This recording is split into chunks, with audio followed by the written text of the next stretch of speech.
Hello, hello guys! Magandang buhay sa inyong lahat. Sana nasa mabuti kayong kalagayan.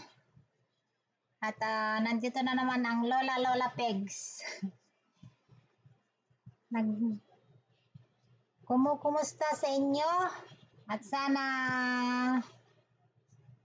walang susuko. Kahit anong klaseng pagsubok ang dumarating. Ganun talaga ang life. Gusto ko lang batiin yung mga anak ko, yung anak kong bunso.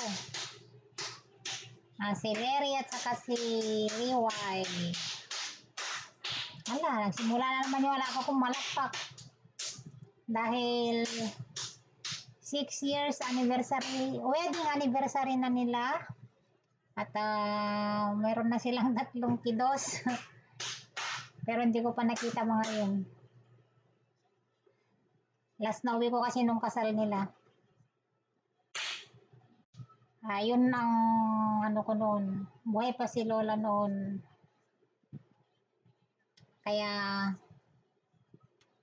sa inyong dalawa mga anak ko, sana magsama kayo ng maayos.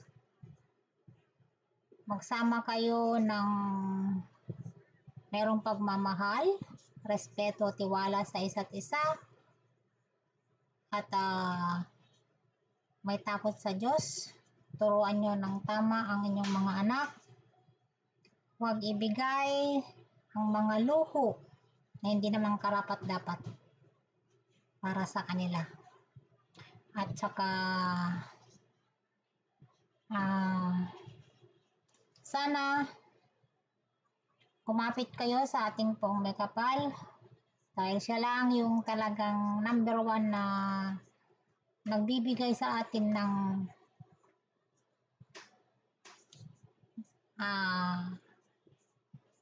kalakasan, tatag. Siya yung nagbibigay ng daan kung paano tayo mabuhay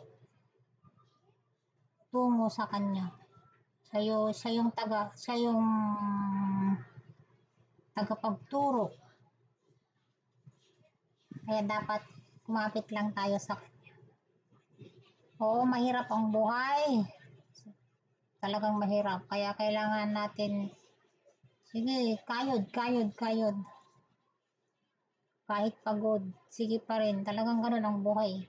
Kailangan natin maghirap, magsakripisyo, magtiis.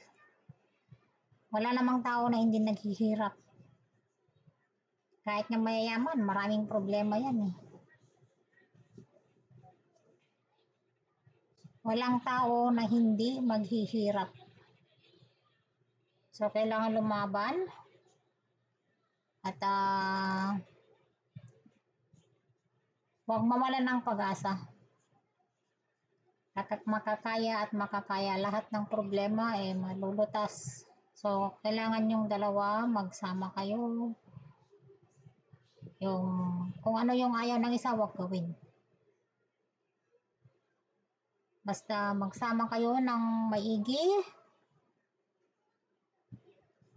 Huwag daanin sa away. Huwag daanin sa yung mga kung meron man kayong hindi pagkaunawan. Natural lang yun sa mag-asawa. Yung hindi, may time na hindi kayo nagkakaunawa. Pero dapat huwag nang palakihin, huwag nang pahabain, huwag patagalin. Kailangan pag-usapan. So, thank you so much, anak Liway, dahil minahal mo yung aking anak na bunso. Alam ko naman ikaw bunso panganay.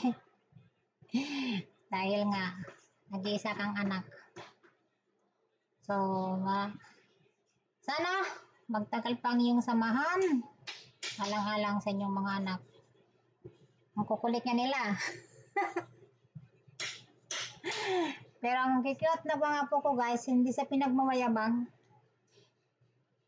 Thank God dahil nagkaroon kami ng mga apo na makukulit. Ang sarap sigurong kurutin at sarap halikan. Namimiss siguro pag ako nandun. Ano ko sila yung paluin ko yung puwit-puwit-puwit nila. Charot lang. Nakakamiss din pagka may bata, guys. So, mga anak, andito lang kami, ako, na gumagabay sa inyo hanggang sa kaya. So, sana yung mga sinasabi namin sa inyo, gawin ninyo, huwag tamad, huwag maging tamad. Bawal ang tamad ngayon dahil, Diyos ko po, sa hirap ng buhay ba naman magtamad-tamad ka pa ngayon. Alam ko naman, hindi naman kayo tamad Lalo na pag ako ang nagputos.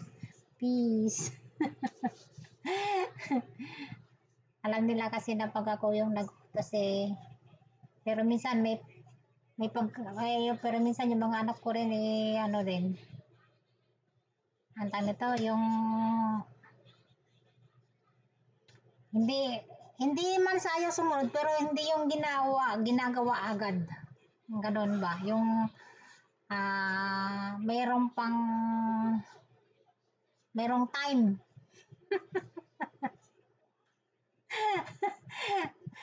Yung maghintay ka. Basta't maghintay ka lamang. So, happy wedding anniversary sa inyong mga anak ko. Tandaan nyo, mahal ko kayong lahat. Kaya ako'y naghihirap, nagsasakripisyo sa malayong lugar dahil mahal ko kayo. Ginagawa ko ang mga ito dahil sa inyo, hindi sa aking pansarili lamang, kundi para sa inyo, sa aking mga apo ganyan. So sana ma-appreciate nyo yung mga ginagawa namin. Sana magtulungan tayo. Kasi ang isang pamilya kong nagtutulungan malayo mararating. Walang hadlang na hindi makausad. Pero kung may yung pamilya na may gustong humakbang, gusto na mahilain, maniwala kayo guys, hindi yan makausad. Sana magtulungan tayo. Kagaya ng halimbawa, buhat ka ng mabigat na bato. Kung marami kayong magbubuhat, siyempre magaan. Diba? Pero kung mag-isa mo lang bubuhatin yung mabigat na bato, hindi mo maitutulak yan, hindi mo pwedeng mai-push. Man lang. Pero kung marami, magtutulungan, siyempre magaan. Ganon ang pamilya. Ang pamilya, nagmamahalan, nagtutulungan, nagbibigayan, nagkakaunawaan. So hanggang sa muli, mahal na mahal ko kayong lahat. Miss ko na kayo. Sana mag-ingat kayo palagi dyan. Tandaan ninyo, God is watching us. God is good all the time. Kaya mahal na mahal niya tayo.